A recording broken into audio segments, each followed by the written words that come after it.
বাংলাদেশের রাজনীতিতে আবারও নির্বাচন নিয়ে ধোঁয়াশা। নির্বাচন কি আদৌ হবে নাকি ঘোষণার মধ্যে আটকে থাকবে?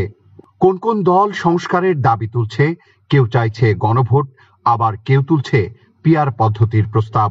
অন্তর্বর্তী সরকারের প্রধান উপদেষ্টা ইতোমধ্যেই নির্বাচনের সময় ঘোষণা করেছেন। অনেক দলও সমর্থন জানিয়েছে।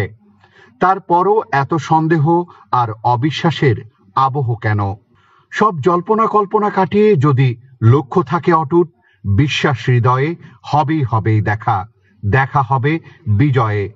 গানের মতোই দৃঢ়তা নিয়ে ত্রয়োদশ জাতীয় সংসদ নির্বাচন অনুষ্ঠানের লক্ষ্যে এগিয়ে যাচ্ছে নির্বাচন কমিশন। অন্তর্বর্তী সরকারের বেঁধে দেওয়া টাইম ফ্রেমে আগামী বছরের ফেব্রুয়ারির প্রথমার্ধে ত্রয়োদশ জাতীয় সংসদ নির্বাচনের সব প্রস্তুতি সম্পূর্ণ করেছে ইসি। চলতি সপ্তাহে আসছে নির্বাচনের রোডম্যাপ। এদিকে সব দলই প্রার্থী বাছাইয়ের কাজে ব্যস্ত। রমজানের আগেই ভোট হবে এমন ঘোষণায় দেশ জুড়ে তৈরি হয়েছে নির্বাচনী আবহ। প্রধান উপদেষ্টা ডক্টর মোহাম্মদ ইউনূস নির্বাচনকে ঘিরে সব প্রস্তুতির তদারকি করছেন।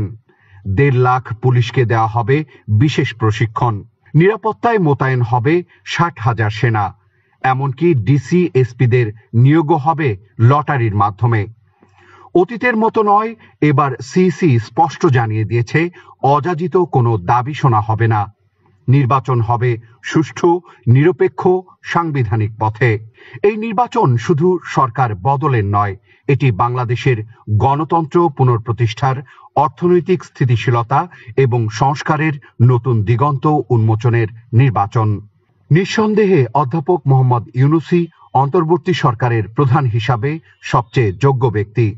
কিন্তু এখন প্রয়োজন একটি জনগণের ভোটে নির্বাচিত সরকার, যা স্বাধীন আকাঙ্ক্ষার বহিঃপ্রকাশ ঘটাবে।